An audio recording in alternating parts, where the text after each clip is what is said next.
Ramadan, we're trying to start our journey on the path of that success. But you see, when we look at that path of success, when we look at how to identify as a mu'min, as somebody with faith, as somebody with belief, we have to try and understand what it means. قَدْ أَفْلَحَ الْمُؤْمِنُونَ. Successful are the believers, but there's so much more to unpack from that. There's so much more to take from that. On the face of it, there's not a lot that you can take just from those pure words without understanding the deeper meanings behind it, without understanding the context behind it, without understanding everything else that Allah subhanahu wa ta'ala says about the mu'mineen, the believers. Allah subhanahu wa ta'ala, He tells us here, قَدْ أَفْلَحَ الْمُؤْمِنُونَ. And so if we want to align ourselves with the believers, if we want to be amongst those who are the mu'mineen, who are the believers, then success is what we should be after. We should be looking for success. In every sphere and in every plane, we should be looking for success. So what does Allah subhanahu wa ta'ala say about success? Allah subhanahu wa ta'ala about success, He says, Bismillahir Rahmanir Rahim, قَدْ أَفْلَحَ مَنْ زَكَّاهَا. By themselves.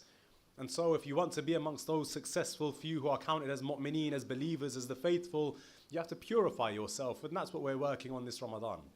But you see, to purify yourself, it requires one thing first and foremost. Our religion, it has a strong, firm basis in which is wrong.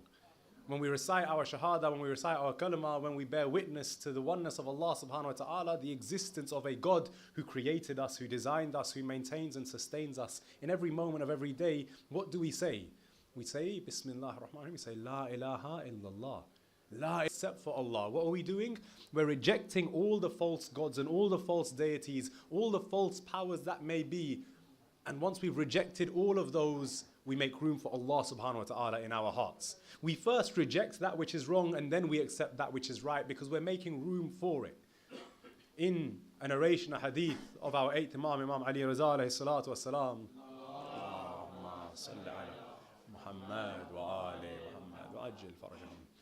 which many of you will have heard me recite before. The narration speaks of a time where some people come to the Imam and they say to him, "Oh Imam, your followers are drinking alcohol in the streets." It's a long narration, I won't recite the whole narration. But in essence, at first, he keeps rejecting that it's true. At first, he says the word they use is nabid. Nabid means alcohol in one essence, but another meaning of the same word is a drink that the Holy Prophet used to drink made of dates. So they say that your followers, the Shia, are drinking nabid in the streets. So the Imam says, "MashaAllah, this is the drink that the Prophet used to drink, it's a great thing." And the man says, "No, not nabid like that. They are drunk." And the Imam says, "MashaAllah, may Allah bless those who are drunk in the love of that." No, Imam, they're actually drunk. They're drinking alcohol in the streets. And then what does the Imam say? The Imam says, it's not possible. Why? Because Allah subhanahu wa ta'ala would not put the love of alcohol and the love of the Ahlul Bayt in the same heart.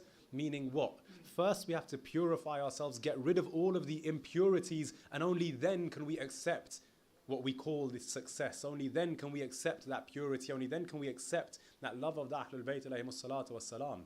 You see, we have to get rid of the ill traits, the bad habits, the rijs. As we know very famously, as I recited yesterday, the verse of the Holy Quran where Allah subhanahu wa ta'ala makes the promise that He Himself is the one who removes impurity and rijs from the Ahlul Bayt. And so, if we want to associate with them, we have to remove that rijs from ourselves. We have to remove that impurity, those ill habits, those bad habits, those poor traits. We have to get rid of those for ourselves. But how do we do that? How do we get rid of those ill habits? Today, I want to focus on that.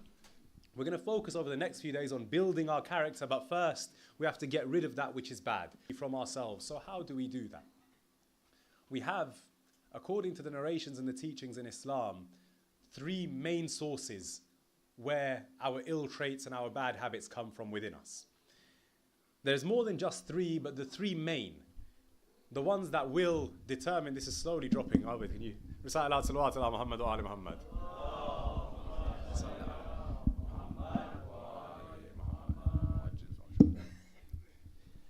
Recite another loud salawat ala Muhammad wa ali Muhammad.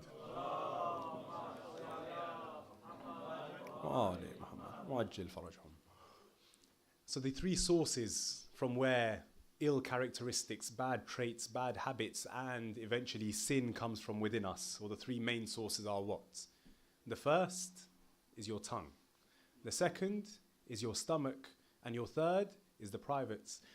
We're told according to the narrations that the worst of all of these three, the most dangerous amongst all of these three, in particular in the holy month of Ramadan, I want to start off by focusing on that.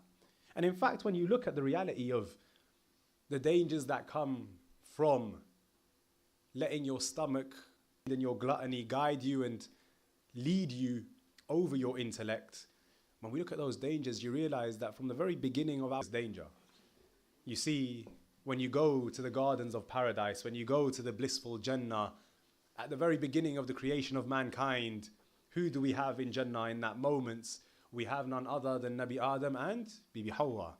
And as the story so very famously goes, had they stayed away from those apples on that, living very blissful lives. If in that moment, the apples of that tree, the fruits of that one tree, had not tempted the very first prophet of Allah, then today you'd have no mortgages, you'd have no rent, you'd have no finance payments, none of that. No worries, no stresses, no homework or assignments at school or at work, none of that. You'd have been enjoying the gardens of paradise and Jannah if it weren't for what?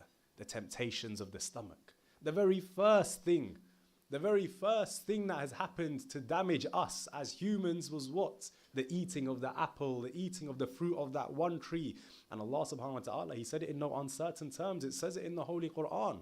And He says, you and your wife, you will live in heaven eternally, so long as you stay away from that one tree. And if you don't stay away from that one tree, you will be amongst who? The dhalims. If it weren't for the temptations of the stomach. When shaitan approaches Nabi Adam, what does he tell him? That this fruit is being kept from you. Why? Because when you eat this fruit, it will give you all the desires that you have. It will give you all the beauties of paradise that you still do not have. It will give you eternity within this paradise. And when Nabi Adam eats that apple from that tree, all of a sudden, for Nabi Adam and all of Banu Adam, meaning all of mankind to come, life becomes a test and a trial full of tribulations and full of difficulties. We control our stomach. We control much more than that as well. We control our stomach. We control all of our desires. We're told again and again that your stomach is which lead you astray.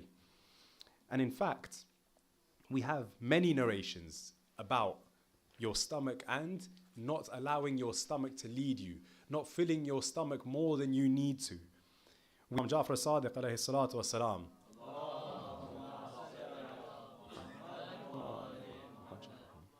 where he tells us there is nothing more dangerous to man than his stomach. Nothing more dangerous, nothing more harmful to the heart of a believer, but not just your stomach, more harmful to the believer, to the heart of the believer, than excess food. The food that you have, it's a blessing from Allah. It's rizq, it's sustenance, it's given to you as a blessing, but excess food. To eat until you can't eat anymore. In that moment now, you're fulfilling your stomach's desires over that which your mind tells you. And particularly at iftar time, maybe when you do iftar at home.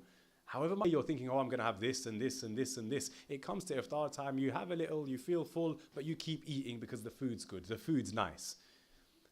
And once you've eaten and once you've filled yourself up, you fall into this slump and you just can't get out. You're sat down and you can't get up. You're tired and you're yawning and you just can't function anymore. Why? Because your stomach is so full that now you don't have the energy or the effort to do anything else. Your stomach is so full that now you don't have it within you to get up and do this, that and the other that you needed to do. No, now you just want to relax. Now you just want to sit down. For those of you who've been to Namak Mandi in Tooting, where you sit on the floor, you'll know exactly what I'm talking about. When you've had a good full meal, all of a sudden, standing up seems like the hardest thing in the world. Why? Because your stomach is full. And when your stomach is full, it affects everything that you do. In fact, Nabi Luqman, he tells his son, the impact, all beyond what you need it to be. It's full, the intellect sleeps, meaning what? You can't think properly when your stomach is full. You become weary, you become tired, you become sleepy. You're not thinking straight when your stomach is full. He says when the stomach is full, the intellect sleeps. Wisdom is muted. When your intellect is asleep, all of a sudden, you're not making smart decisions anymore. All of a sudden, your wisdom is not the leading factor for you. No, now it's that slump that you're in that's leading how you behave. Now it's that feeling of, I can't get up. I'm sitting and I'm comfortable here. That's leading how you behave in that moment. And finally, he says, and the limbs of the body desist from worship. And we will have experienced this in Ramadan so much, and you didn't get the chance to pray Maghribain before you broke your fast. Before iftar, you didn't recite your Maghribain. How much more difficult is it to read that salah after you've eaten compared to before? If you don't recite your Maghrib and Isha, it becomes so much more difficult after. Why? Because your stomach is full. That excess food, it becomes a cause for so much difficulty within us. Nabi Luqman is telling his son, when the stomach is full, they find excuses to go away from worshipping Allah Azza wa Jal.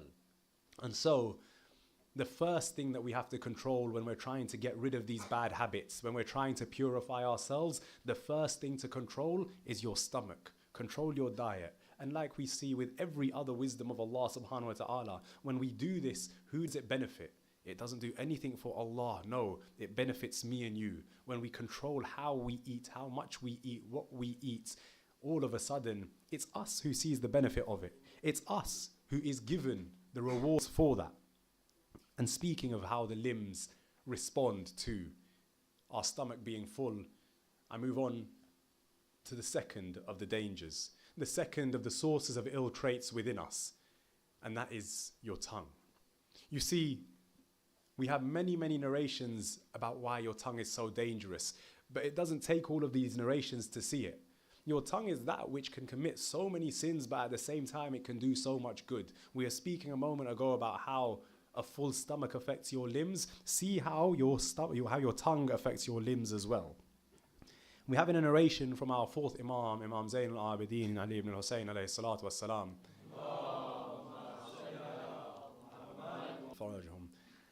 that every morning our body and the parts of our body, they interact with each other, unbeknownst to us, without us even realizing. In the same way that we have narrations that say on the day of Qiyamah, on the day of judgment, our limbs and our body parts will testify against us. In that very same manner, in that very same vein, we're told that every single morning our body parts communicate with each other. And the Imam says, man's tongue will turn to the rest of his limbs every morning. So your tongue will start addressing the rest of your body, and it will ask everything within you, your arms, your legs, your hands, your feet. It will ask, how are you all in this morning? And every single body part in that moment responds according to the Imam to say, we are all the better were you to leave us to ourselves. Responding to the tongue, every single body part will say, look, if you leave us alone, then we'll be fine. Then this will be a good day. Why? Because your tongue carries so much danger. Your tongue is like a sword so sharp that we can't imagine the impacts and the effects of our words. Your tongue can become the source of backbiting and ghiba and gossiping. It can become the source of lying and vain talk. It can become the source of so much evil and wrongdoing, to the point where your tongue alone can become the source of breaking your fast if you swear an oath by Allah that is invalid. We're told again and again the importance of minding your tongue. Again and again we're told how a sign of those who are wise is that they speak less. They speak when it's necessary. They speak when their speech adds value, when they have thought about what they're going to say. And you'll all know people who cannot stop talking. You'll all know people around you who you see them in every moment, in every situation, they're constantly talking. Also know that those people are very rarely considered the most wise amongst us. They're almost never considered the most intelligent amongst us. Why? Because controlling your tongue is a sign of intellect, is a sign of wisdom. I've seen it many times. My father, alhamdulillah, is a scholar, as many of you know. A number of times I'll be sat there in a crowd and everyone is discussing a religious matter, a religious question. Everyone's talking about whether this is right or wrong Islamically, except for the scholar sat in the room, except for the man who studied the religion of Islam for so many years of his life. Everybody else has something to say, but it's the scholar who remains silent. And again, we see it in so many situations. It's often the ones who are most learned on a topic who stay the most quiet, because they know when their words have value. They know when they're adding value with their speech, and so they control their tongue. They control what they have to say, so that their words have greater value, so that their words come with greater importance. And we see, according to the narrations, important things that we have to embrace is silence itself. One of the difficult things that a lot of people, particularly in my generation and generations around mine, struggle with is listening to haram music. Here, this comes in handy. Why? Because while talking about the importance of controlling your tongue, it goes synonymous with the value of silence as well. It goes synonymously with the value of enjoying silence. To be able to sit in silence, to reflect and think is so important. In fact, in a hadith of Imam Ja'far as-Sadiq alayhi salatu was-salam,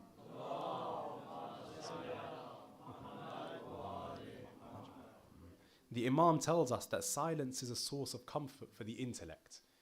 Silence allows your mind to think. It allows wisdom to shine through, to take charge. And when your intellect takes charge of your life, all of a sudden, your decisions, they aren't rash, they aren't emotional. No, the decisions you make are based on that which makes sense. They're based on rationale, and you will find inevitably your decisions, they become better. They lead to better outcomes. Look, there will still be mistakes. Find that your decisions have greater outcomes on the whole. Why? Because you learn to embrace silence. You learn to let your intellect shine. But for that, the first thing is that you have to allow yourself time to think. If you're talking so much that you can't hear yourself think, then you need to take a breather. You need to take a moment to stop. Control that was our stomach. The second we control is our tongue. And the third is the shahwat. And I won't speak too much about it. There's a broad audience here. But when you give in to every other desire, then your shahwat, there will be nothing to stop you from giving in to those desires as well. With your stomach and the desires of your tongue, then what's going to stop you from giving in to any other desires? Which is why we start with the desires of the stomach. You combat those because you know what? When the food in front of you tastes as good as it does so often when we're here, when you see in front of you a meal that you've been craving for so long, it's easy to go and eat as much as you can. It's easy to eat until you can feel the food up here. Yesterday, mashallah, those cakes were amazing. They were incredible. I was saying to Abbas earlier, if I had 6 of those, I could have eaten 6. But the reality is, should I? No. The reality is, how much should I eat? And how much should I stop myself? Control yourselves in these little arenas in life, and you'll find you have greater control over your life as isn't individual moments. No. You can't pick one thing and be like, okay, that's going to be fixed and then everything's great. No. All of these little things, they build up, they stack up. It's this thing where you build little habits and you stack them one above the other. You increase them one by one. When you do that, you realize you make it. It's like, for instance, one of my friends, right? He's been trying for years and years to lose weight. I see him at least once a week, if not more than that. So I know when I see him, I can't tell the difference. I can't tell that he's losing weight. But when somebody else sees him after 6 months, they see him after the year, they see him and they'll be like, wow, you've lost so much weight. Why? They didn't see those little incremental changes like I was seeing. No, what they saw was one drastic difference. When you make those small little changes in your life, for you, it'll be like they're incremental. Everybody else around you who sees you, they're going to see that drastic change. Everybody else is going to see the bigger picture. And all of a sudden, you'll realize, you'll notice all those little habits that I was taking on. Controlling my stomach, controlling my tongue, control every other desire that was taking me over all of that. Everybody else will see that it's changed you as a person. It's improved you for the better. It's made you a different individual. That person you once wanted to be, that ambition you once had, you've reached that without you realizing it. But everybody else around you can see it. And most importantly of all, your Imam and your Lord can see it. Your Imam and your Master can see it. And finally, Allah Azza wa Jal, above everyone else, He can see the changes you make. He can see the impact it has on you. He can see the efforts that you're going through. And that is where we get to when we try and say that we are constantly trying to gain qurba, closeness to Allah subhanahu wa ta'ala. Allah subhanahu wa ta'ala will see that which nobody else can see. And Allah subhanahu wa ta'ala will bring you closer to Him for it. So in this holy month of Ramadan, inshallah, we'll try to control those desires, the desires of the stomach of eating too much, the desires of the tongue of talking too much, and the desires of our shahwat that control us so difficultly. We'll pray to Allah Azza wa Jal and raise our hands in dua. Oh Allah, allow us all to change ourselves for the better in this month of Ramadan. Oh Allah, accept all our... Oh Allah, for all those mu'mineen around the world struggling with ill health, grant them complete shifa. Oh Allah, for all those mu'mineen in Jannah. Oh Allah, our time, and allow us to enter Jannah under His banner. ربنا تقبل منا إنك أنت السميع الدعاء